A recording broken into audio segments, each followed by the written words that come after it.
बड़ी खबर का सीधे रुख करेंगे महाराष्ट्र की सियासत से जुड़ी इस वक्त की सबसे बड़ी खबर। अजीत पवार विधायकों के साथ राजभवन पहुंचे, बीजेपी को समर्थन दे सकते हैं अजीत पवार। महाराष्ट्र की राजनीति से जुड़ी हुई यह बड़ी खबर इस वक्त आप देख रहे हैं भारत 24 पर। अजीत पवार शिंदे को दे सकते हैं समर्थन, बीजेपी को समर्थन दे सकते हैं अजीत पवार। अजीत पवार विधायकों के साथ में राजभवन पहुंचे।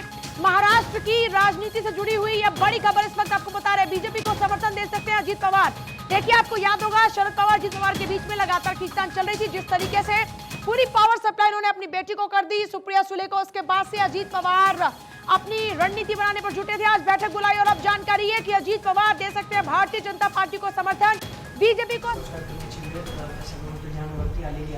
एकत्रितरित्या अंत्यसंस्कार होतात साहेब बुलढाण्यात सगळ्या मृतदेहांची, तर अतिशय वाईट दुर्दैवी घटना आहे। पण ज्या पद्धतीने त्याच्यावर बोलायला नको, कारण अनेकांच्या कुटुंबातल्या लोकांच्या मुलाखती या अतिशय अस्वस्थ करणार आहेत आणि म्हणून दुर्दैवी घडायला नको होतं, घडलं काय त्याच्यात जे कमतरता असतील त्या रस्त्याच्या संबंधीचं काल इथून सांगितलं की जाणकार तज्ज्ञ या सगळ्यांना विश्वासात घ्यावं आणि पुन्हा या गोष्टी न होतील याबद्दलची काळजी घ्यावी। 20 तारखेपासून संसदेचं अधिवेशन सुरू होतंय। समान नागरी कायद्यावरती या संसदेच्या अधिवेशनामध्ये चर्चा होण्याची शक्यता आहे।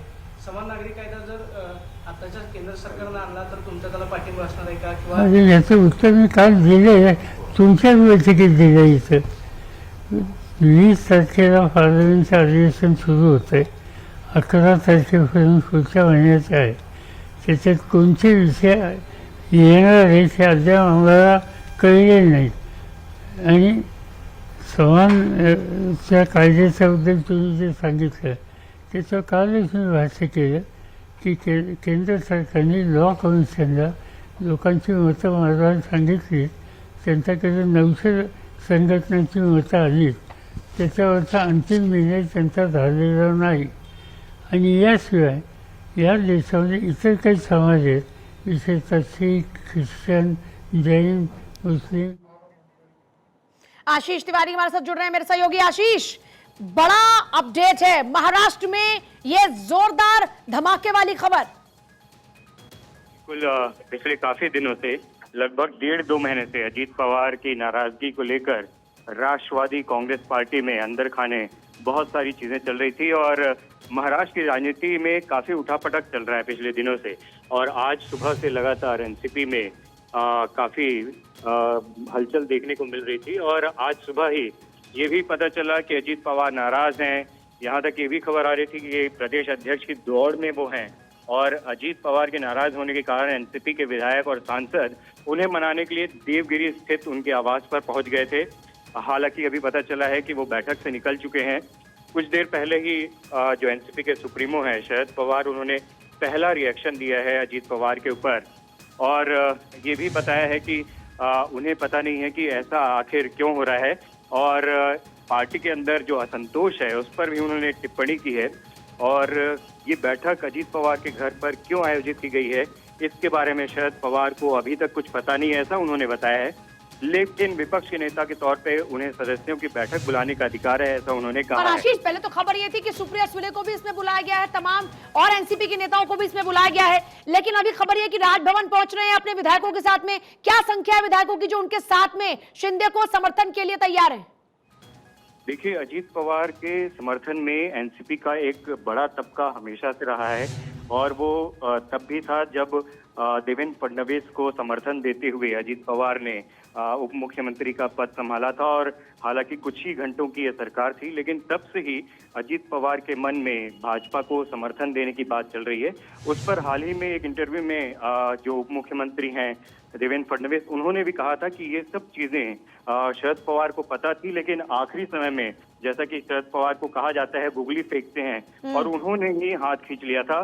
और लगातार अजीत पवार का जो असंतोष है वो देखने को मिल रहा है, क्योंकि जब अपने अध्यक्ष पद से, सुप्रीमो पद से उन्होंने इस्तीफा दिया तब भी ये कयास लगाए जा रहे थे कि अजीत पवार को आगे किया जाएगा, लेकिन जो उनकी बेटी है सुप्रिया सुले और प्रफुल्ल पटेल को कार्यकारी अध्यक्ष बना दिया। लगातार जो असंतोष है वो अजीत पवार के मन में काफी दिनों से चल रहा था और महाराष्ट्र की राजनीति में इसके बारे में सबको पता है। अच्छा, बड़ी बात यह है कि जब अपनी बेटी सुप्रिया सुले को पावर ट्रांसफर कर रहे थे तरीके से एनसीपी प्रमुख, उस दौरान में ये लग रहा था कि अपने भतीजे को उन्होंने सही सबक सिखा दिया, लेकिन ये तो अजीत पवार का नहले पर दहला है। देखिए, महाराष्ट्र की राजनीति को जो जानते हैं उनको मालूम है कि चाचा भतीजे के बीच में अंतर्द्वंद चल रहा है। सत्ता की लड़ाई जो एनसीपी के अंदर है वो काफी दिनों से चल रही थी और अजीत पवार को लोक नेता के तौर पे सब जानते हैं, जो मास लीडर के तौर पे उनको जानते हैं। पार्टी में जिस तरीके का प्रभाव अजीत दादा का है, अजीत पवार का, वो सुप्रिया सुले का नहीं है, ये सब जग जाहिर है। और उसी बात को लेके कहीं ना कहीं पार्टी के काफी नेताओं में भी और अजीत पवार के खुद के अंदर भी असंतोष था और उसका नतीजा हर किसी को मालूम था कि आज नहीं तो कल कभी न कभी पार्टी में असंतोष दिखाई देगा। ये तो जिस लिहाज से अभी आंकड़ा सामने आया कि 25 से ज्यादा विधायक हैं, मतलब ऑलमोस्ट आधी पार्टी अजीत पवार के साथ। बिल्कुल, जैसा कि मैं बता रहा हूँ कि अजीत पवार जैसा बाला साहब ठाकरे के समय पे, एक समय का राज ठाकरे में युवा नेताओं के अंदर जो प्रभुत्व था, जो दबदबा था, वो अजीत पवार का उससे ज्यादा है। एनसीपी में पार्टी कहीं ना कहीं शरद पवार की है, लेकिन उसमें युवाओं का, उसमें काफी नेताओं के अंदर जो प्रभाव है अजीत पवार का है। और इस वजह से जो आधा से ज्यादा या कहें कि बहुत सारे जो नेताओं का, चाहे वो सांसद हों, विधायक हों, उनका कहीं ना कहीं अंदर खाने समर्थन अजीत पवार को है, कि शुरू से उनको पता था। और ये बात शरद पवार को भी मालूम है। इसको ही दबाने के लिए, इस विद्रोह को दबाने के लिए वो अलग अलग तिकड़म इस्तेमाल कर रहे थे। हालांकि आज जो फैसला अजीत पवार लेंगे उससे पता चलेगा कि शरद पवार का दांव किस तरह सही बैठता है या नहीं। अभी राजभवन पहुंच चुके हैं, जानकारी है विधायकों के साथ में अजीत पवार, ये बड़ी जानकारी, लेकिन आपके सोर्सेज क्या कहते हैं? अजीत पवार ने जो स्टेप उठाया इसके पहले कब से लगातार तैयारियां चल रही, क्योंकि हमने देखा था कई दफा वो दिल्ली पहुंचे, बीजेपी के नेताओं से उनकी मुलाकात का सिलसिला चल रहा था। तो क्या ये जो पूरा का पूरा पिच है वो तभी तैयार कर लिया गया था, या फिर ये हाल फिलहाल में की गई तैयारी का नतीजा है? देखिए, भारत 24 लगातार पिछले 2-3 महीने से इस खबर पर नजर बनाए हुए है और हम लगातार अपने दर्शकों को बता रहे हैं। कभी अजीत पवार अंडरग्राउंड हो जाते थे, उनका फोन अनरीचेबल हो जाता था, कभी उनके दिल्ली जाने की बात होती थी, कभी अमित शाह से मिलने की बात होती थी, कभी देवेंद्र फडणवीस से मिलने की बात होती थी। तो ऐसा नहीं है कि ये सब चीजें पता नहीं था। और जो शरद पवार ने कुछ दिनों पहले अपना इस्तीफा दिया था, वो इन्हीं चालों को, इन्हीं राजनीतिक सरगर्मियों को ठंडा करने की बात थी। लेकिन उन्हें मालूम था कि कहीं न कहीं अजीत पवार का विद्रोह जो है वो इतने भर से शांत होने वाला नहीं है। और आज जब थोड़ी देर में पता चलेगा कि क्या फैसला ले रहे हैं अजीत पवार, तो उससे पता चलेगा कि ये जो राजनीतिक गुगली शरद पवार ने फेंकी थी, क्या उस पे 6 मारा है अजीत पवार ने, या फिर उस पे वो डक करते हुए दिखाई दे रहे हैं। अच्छा, अभी बड़ा सवाल यह भी है कि अगर भारतीय जनता पार्टी को समर्थन दे रहे तो जाहिर सी बात है सरकार में शामिल होने के बाद उनका क्या कुछ हिस्सा रहेगा, उनकी क्या कुछ भूमिका रहेगी, इसको लेकर भी पहले ही चर्चा दोनों के बीच में हो चुकी होगी। इसको लेकर भी आपके सोर्सेज कुछ कह रहे हैं, कोई जानकारी दे रहे हैं क्या? आगे क्या होगा, सरकार में क्या भूमिका रहने वाली अजीत पवार की अगर वो शामिल हो रहे हैं भारतीय जनता पार्टी के साथ सरकार बनाने में?